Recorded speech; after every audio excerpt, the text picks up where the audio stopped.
Look out at the waters off the coast of Nigeria. You will see many ships. These vessels are the lifeblood of the nation's economy. They carry vital crude oil exports to the world. They bring in everything from cars and electronics to food and medicine.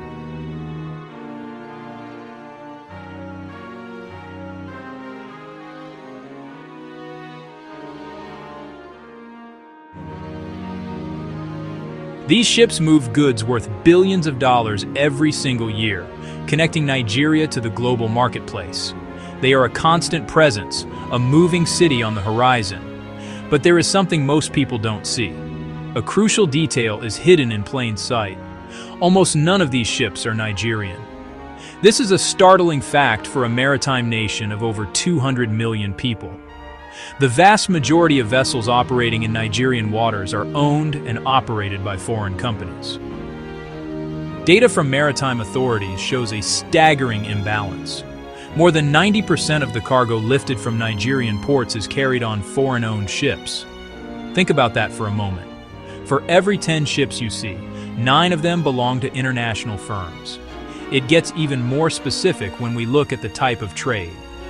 Foreign vessels control nearly all of the contracts for transporting crude oil and petroleum products.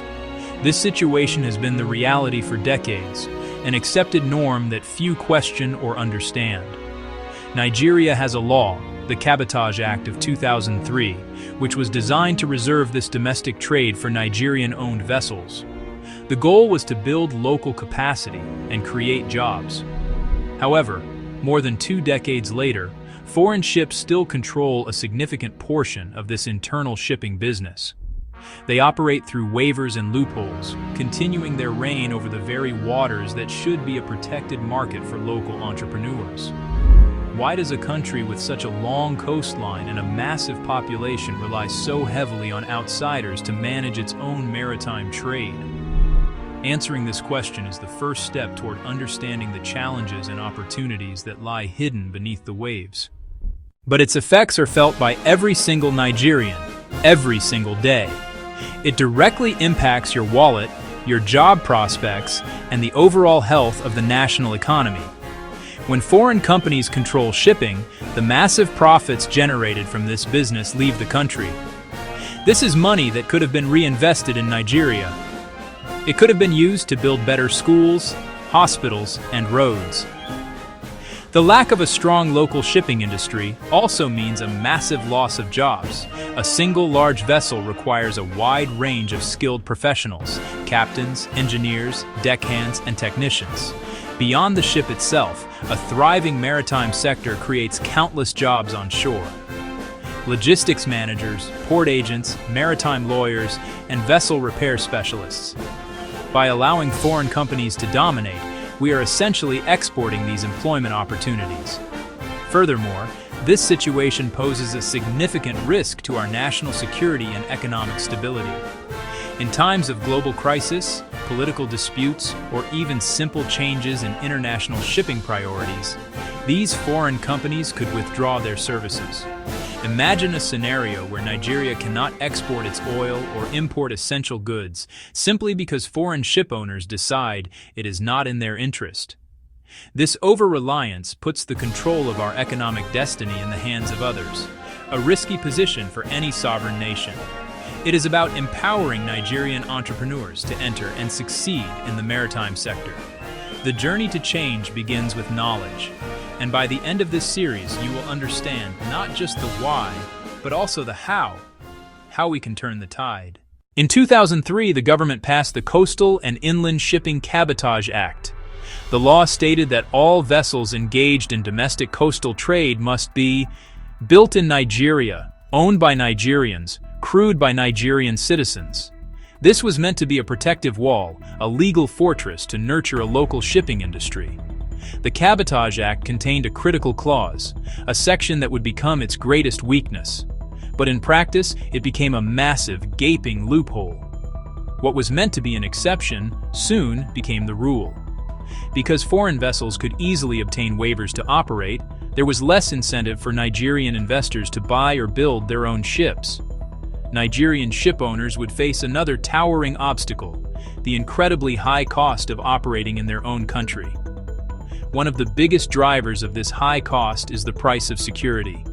This includes hiring private maritime security companies, installing vessel hardening equipment, and paying higher insurance premiums. Lack of world-class ship repair yards and dry docks means vessels often go abroad for major repairs. Government policies and port charges add to the burden.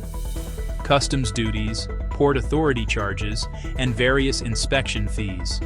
This multiplicity of charges eats into profit margins. They still face the biggest hurdle of all: finding the money to buy a ship. They need to secure financing, and this is where the system in Nigeria largely fails its own people.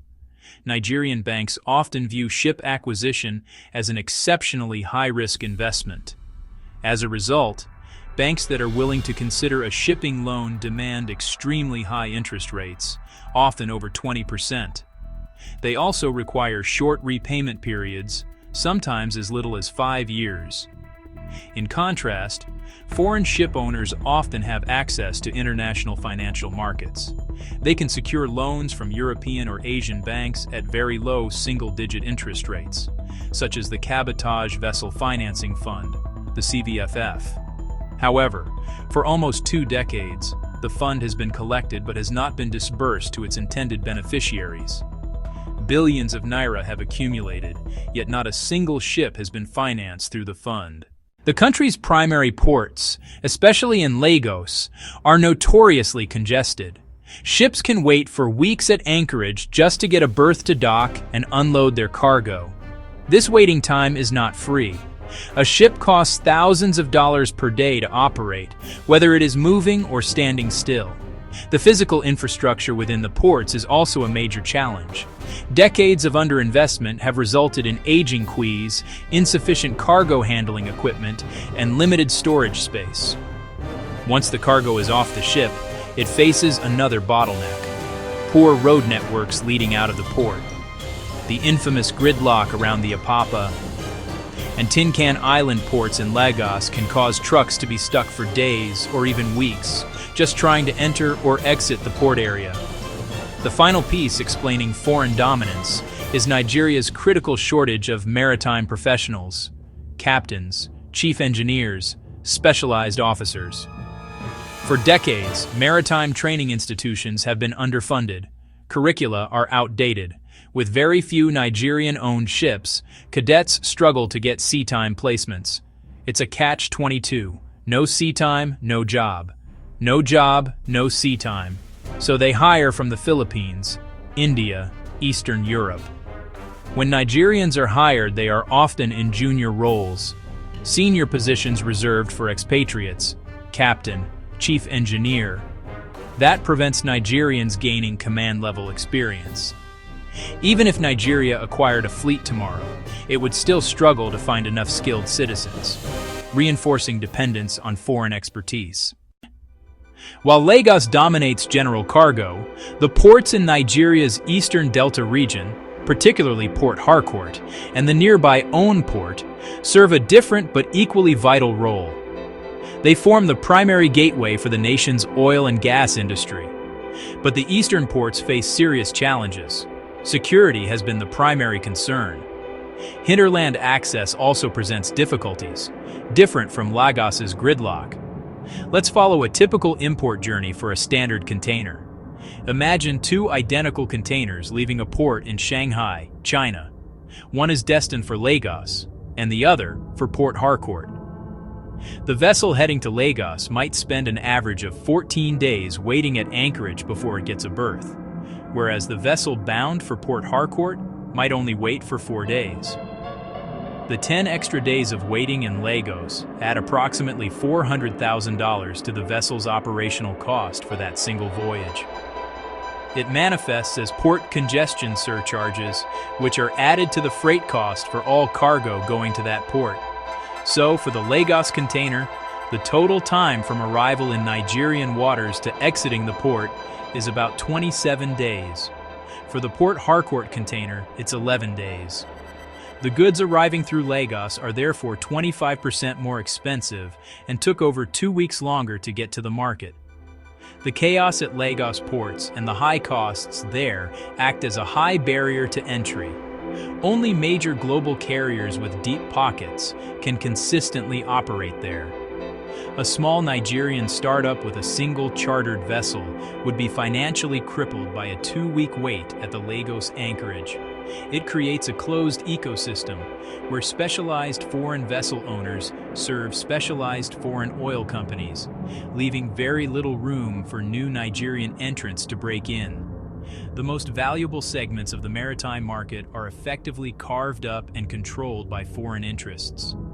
The ports become an unintentional filter that reinforces foreign dominance, deciding who can compete effectively in Nigerian waters.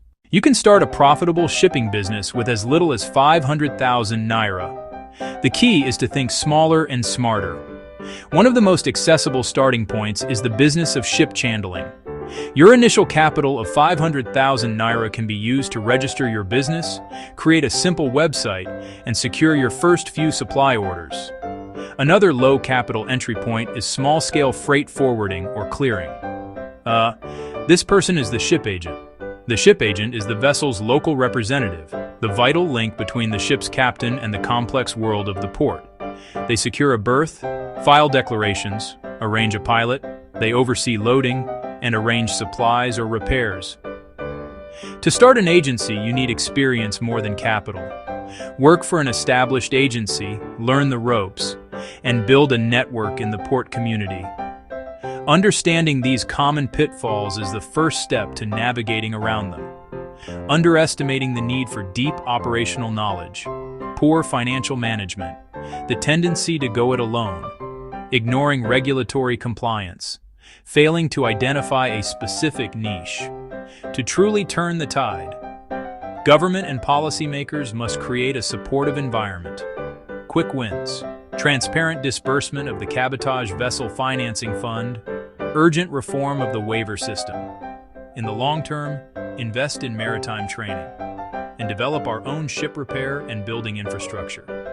For Nigeria's maritime sector, the time to take that step is now, charting a new course towards a future where Nigerian ships, crewed by Nigerian talent, proudly control Nigeria's seas.